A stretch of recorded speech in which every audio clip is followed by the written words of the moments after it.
Okay, quick question. Have you ever rewatched a thriller where you already know the twists, the reveals, exactly how it ends, and your body still refuses to relax?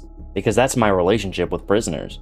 I've seen this movie multiple times now, and every single time, somewhere around the 40-minute mark, I catch myself sitting upright on my couch like I'm being questioned by the police. Knowing what's coming does not help. This film has a grip, and it does not loosen just because you've been there before. Welcome back to Mildly Overreacting. Today we're talking about Prisoners. There are a bunch of reasons why I watched this movie. The first two, obviously, being Jake Gyllenhaal and Hugh Jackman.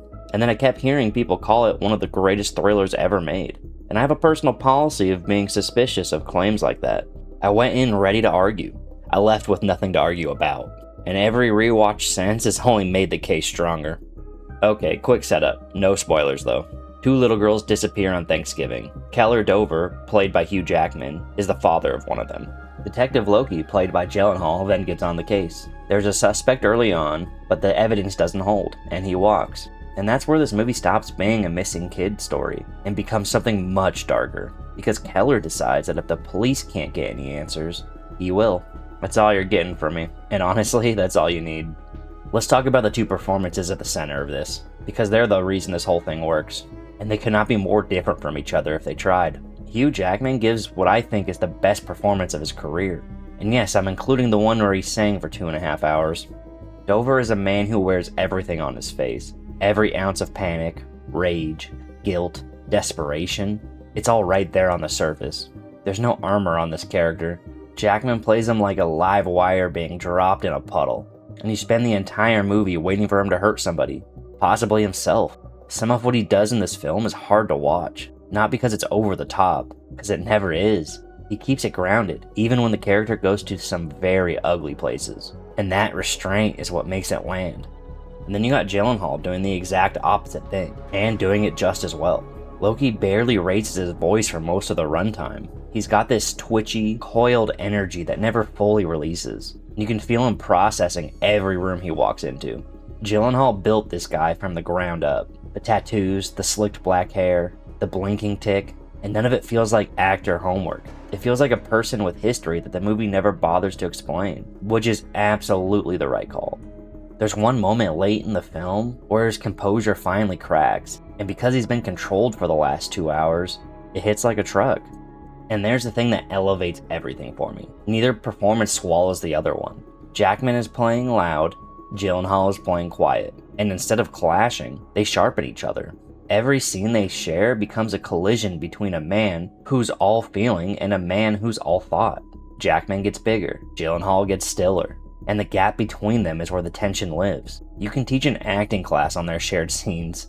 The contrast isn't only an acting choice either. It's baked into who these characters are, and it's the engine of the whole film. Keller reacts. Something happens, and he moves, immediately, with his entire body, and figures out the fallout later. Loki observes. He circles a situation 3 times before he touches it. One of them is driven by the terror of doing nothing. The other is driven by the fear of doing the wrong thing. And the movie refuses to tell you which approach is correct. And honestly, neither one is. Keller's instincts take him somewhere monstrous, and Loki's caution costs precious time. You're stuck in the middle watching 2 flawed methods crash into each other while clock runs out on 2 missing kids. And on a rewatch, knowing where each path leads, that contrast hits even harder, because you can spot the exact moments where different choices could have changed everything, and you still can't say for sure that either man should have made one. What really gets me is that almost every major decision in this movie is understandable, even when I disagree with it completely.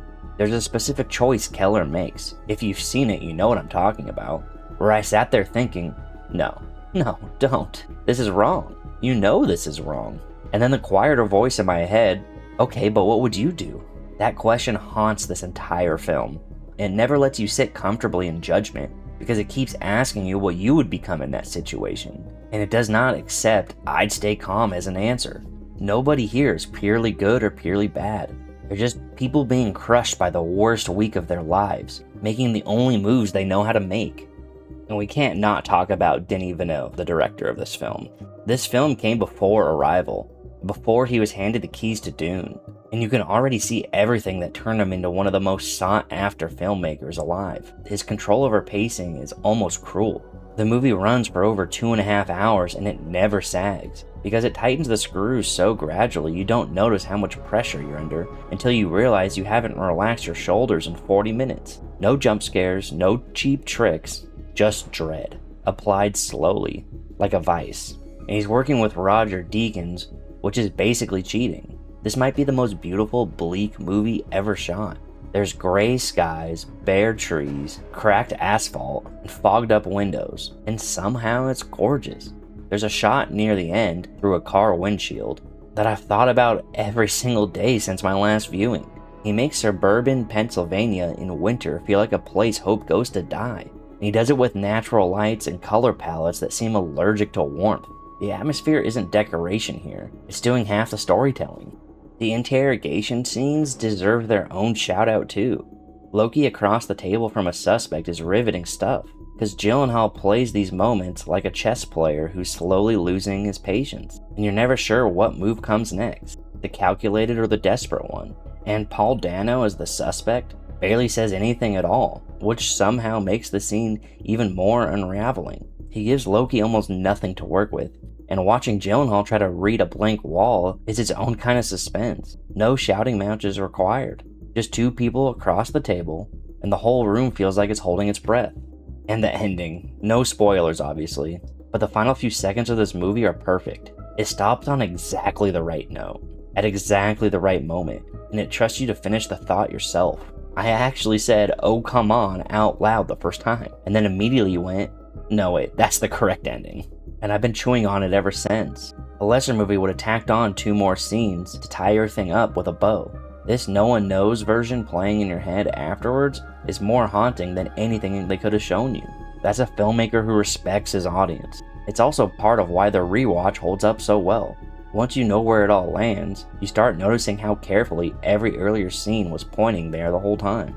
I think I only have one small complaint about this movie. A few of the supporting characters could have used a bit more room to breathe. Mari Bello and Viola Davis are both terrific with what they're given, but the movie's so locked into Keller and Loki that everyone around them stays a bit thin. It's a minor gripe on a film that is very strong, and I get why the focus stays where it does. Still, with a cast this stacked, I wanted a few more minutes with everybody. So yeah, this was an easy 4.5 out of 5 for me. Prisoners is oppressive in the most rewarding way possible.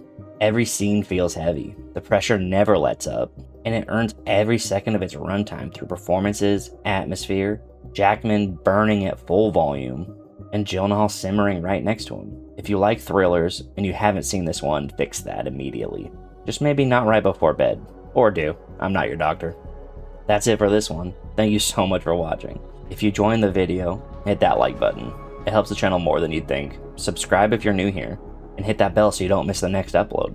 And let me know in the comments what movie I should review next. See you in the next one.